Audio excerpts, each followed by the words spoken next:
ओम नमः शिवाय। श्री शिवाय नमस्तुभ्यम। श्री आदिशक्ति पार्वती माताए नमः। श्री विघ्नेश्वराय नमः। श्री लक्ष्मी नारायणे नमः। श्री सरस्वती ब्रह्माय नमः। श्री सियारामे नमः। श्री रामदास हनुमाने नमः। श्री राधेश्यामे नमः। हे शिवजी, તમારી કૃપાથી હું આ શિવ પુરાણ વાંચી રહી છું અને મારી મમ્મી, બેન અને ભક્તિ ને તમામ શ્રોતા શિવ પુરાણ સાંભળી રહ્યા છે. અમે બધા શિવ પુરાણનું જ્ઞાન પ્રાપ્ત કરી શકીએ એટલી શક્તિ પ્રદાન કરજો અને શિવ પુરાણનું તેજ સહી શકીએ એટલી ક્ષમતા પ્રદાન કરજો. હે વિઘ્નેશ્વર ગણપતિ બાપા, તમે શિવ પુરાણના વંચનમાં આવતા તમામ વિઘ્ન હરજો. હે કૃષ્ણ મનોહારિણી રાધાજી, હે શ્યામ સુંદર, હે સિયારામજી, હે રામદાસ હનુમાનજી, તમે શિવ પુરાણ સાંભળવા જરૂર પધારજો અને મારા હૃદયમાં સ્થાન ગ્રહણ કરજો. ઓમ નમઃ શિવાય. શ્રી શિવાય નમસ્તુભ્યમ. દ્વિતીય संहिता एकम विश्व अध्याय सती शिव का कैलाश गमन एवं लौकिक चेष्टा से दोनों का विहार. Page number 366. नारद जी बोले, हे अनघ, आप सर्वज्ञ के द्वारा महान अद्भुत एवं परम कल्याणकारी शिवा शिव का चरित्र मैंने सुना तथा उन शिवा शिव के परम ज्ञान संपन्न मंगलायन विवाह का वर्णन भी अच्छे प्रकार से सुना. हे महाप्राज्ञ, फिर भी शिव के उत्तम चरित्र को सुनने की मेरी इच्छा है, इसलिए आप मुझ पर कृपा कर पुनः शिव चरित्र का वर्णन कीजिए. ब्रह्मा जी बोले, हे मुने, तुम्हारी इस परम इच्छा तथा कारुणिक शिव की लीला सुनने में लगी हुई है, अतः हे सौम्य, जो तुम मुझे शिव लीला वर्णन के लिए बारंबार प्रेरित करते हो, ये बहुत सौभाग्य की बात है. हे नारद, शिवजी ने दक्ष कन्या एवं जगत माता सती देवी को विवाहित कर और उन्हें अपने स्थान पर ले जाकर जो किया, अब उसे सुनो. दक्ष से विदा होने के बाद महादेव जी अपने गणों के सहित अपने स्थान में जाकर बड़ी प्रसन्नता के साथ प्रिय नंदीश्वर से उतरे. हे देवर्षिरे, इस प्रकार संसार लीला करने वाले सती भर्ता सदाशिव यथा योग्य अपने स्थान में प्रवेश कर अत्यंत प्रसन्न हुए. उन महादेव ने सती को प्राप्त कर लेने के बाद अपने नंदी आदि समस्त गणों को गिरी कंदरा से बाहर जाने की आज्ञा दी. विदा करते हुए समय उन नंदीश्वर आदि समस्त गणों से करुणा सागर शिवजी लौकिक रीति का अनुसरण करते हुए मधुर वचन में कहने लगे, हे गणों, जब आप लोगों का स्मरण करूं तब आप लोग मेरे स्मरण का आदर रखते हुए मेरे पास आना. शिवजी के द्वारा इस प्रकार कहे जाने पर महावेगवान तथा महावीर नंदी आदि गण अपने अपने स्थान को चले गए. उन लोगों के चले जाने पर परम कौतुकी शिवजी बड़ी प्रसन्नता के साथ एकांत में सती के साथ रमण करने लगे. वे शिवजी कभी वन के फूलों को तोड़कर उसकी मनोहर माला बनाकर सती के हृदय में पहनाते थे. कदाचित दर्पण में अपना मुख देखती हुई सती के पीछे जाकर वे अपना भी मुख अवलोकन करते थे.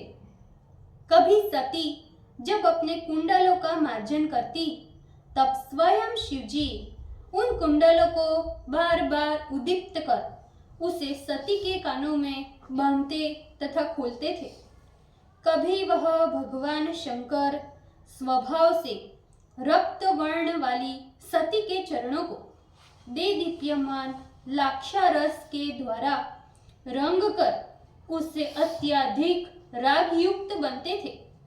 जो बात अच्छी तरह से दूसरों के सामने कही जा सकती थी, उस बात को भी उसका मुख देखने की इच्छा से वे सती के कान में ही कहते थे। वे कभी भी घर से दूर नहीं जाते थे और यदि दूर जाने भी लगते तो शीघ्रता से लौटकर किसी अन्य बात को सोचती हुई सती के पीछे जाकर उसे अपनी भुजाओं में बांध लेते थे। कभी वे शिव माया से वहीं छिपकर जब सती का आलिंगन करते तो वह भयभीत होकर अत्यंत चकित हो व्याकुल हो जाती थी। वे कभी कदाचित सुवर्ण की कली के समान उसके कठोर दोनों स्तनों पर भ्रमर के आकार की चित्रकारी भी करते थे। कभी वे बड़ी शीघ्रता से सती के स्तनों के स्पर्श की इच्छा से उसका हार दोनों स्तनों से निकाल लेते और फिर उसे वहीं पर सन्निविष्ट भी कर देते थे। कभी वे सती के अंग से बाजूबंद, कंकण तथा अंगूठी बारंबार निकालकर उसे पुनः उसी स्थान पर पहना दिया करते थे। यह तुम्हारे ही समान वर्ण वाली तुम्हारी कालिका नाम की सखी आ रही है, ऐसा कहने पर जब वह उसे देखने के लिए चलती तो शिवजी उसके सन्मुख कूंचों का स्पर्श करने लगते। कभी वे प्रमथ अधिपति काम के उन्माद से व्यग्रचित हो अपनी प्रिया के साथ नर्म परिहास करने लगते। कभी वे शंकर कमल के तथा अन्य पुष्पों को लाकर बड़े प्रेम से उसका आभूषण बनाकर सती का श्रृंगार करते थे। इस प्रकार वे भक्त वत्सल महेश्वर समस्त रमणीय वन कुंजों में सती के साथ विहार करने लगे। शिवजी सती के बिना एक क्षण भी नहीं रहते थे, न बैठे थे हुए न कोई चेष्टा ही करते थे। सती के बिना उन्हें क्षण भर भी चैन नहीं पड़ता था।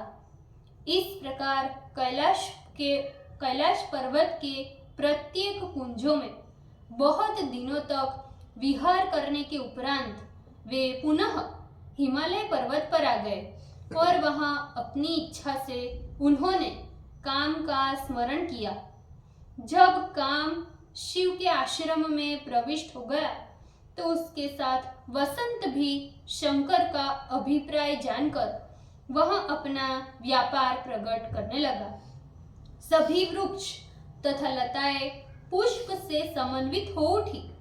जब कमलों से युक्त तथा कमल भ्रमरों से युक्त हो गए, उस उत्तम वसंत के प्रवेश करते ही सुगंध पुष्पों की गंध लिए हुए अत्यंत सुंदर मलयानील बहने लगा। संध्या काल के अरुण चंद्रमा के समान पलाश शोभित होने लगे। सभी वृक्ष कामस्त्र के समान सुंदर पुष्पों से अलंकृत हो गए।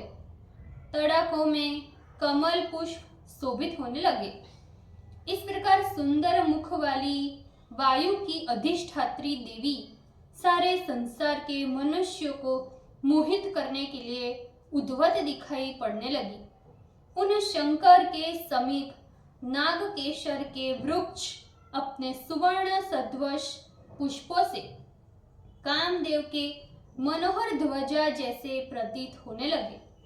लवंग की सुगंधित लता अपने गंध से वायु को सुवासित कर कामी जनों के चित्त को बारंबार मोहित करने लगी।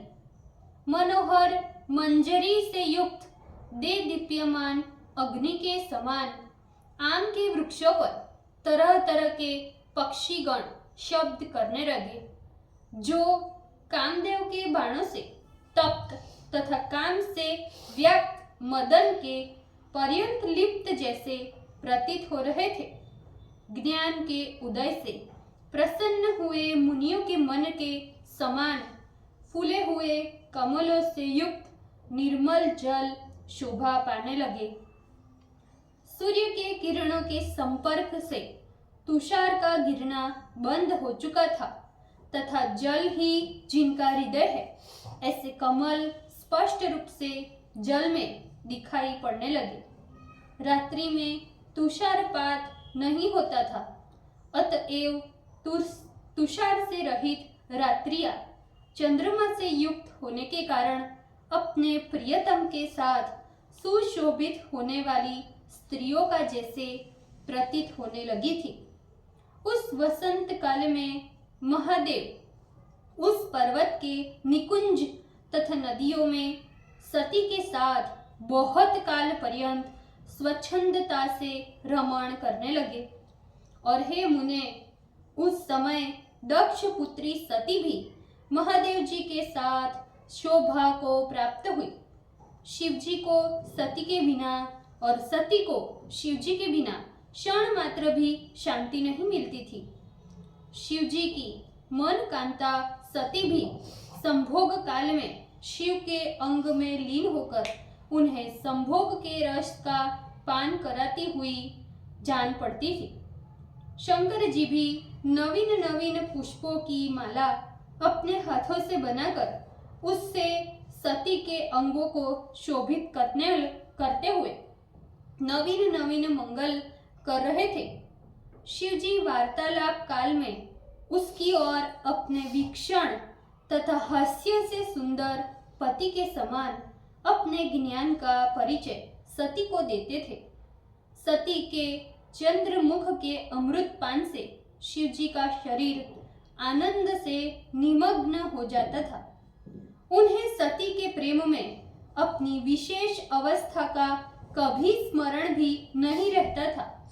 वे शिव सती के मुख कमल के आसव, उसकी सुंदरता तथा उसकी काम केली में ऐसे बंधे हो गए जैसे कोई बंधा हुआ हाथी अन्य प्रकार की चेष्टा करने में असमर्थ हो गया हो।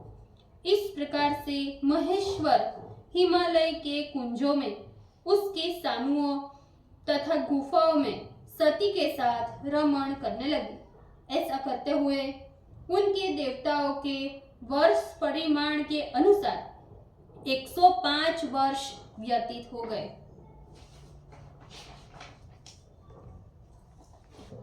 ओम नमः शिवाय। श्री शिवाय नमस्तुभ्यम। भूल चूक माफ करजो शिवजी, कृपा राखजो। આજના શિવપુરાણના વંચનનું પુણ્ય મને પ્રદાન કરજો શિવજી। ઓમ નમઃ શિવાય। શ્રી શિવાય નમસ્તુભ્યમ।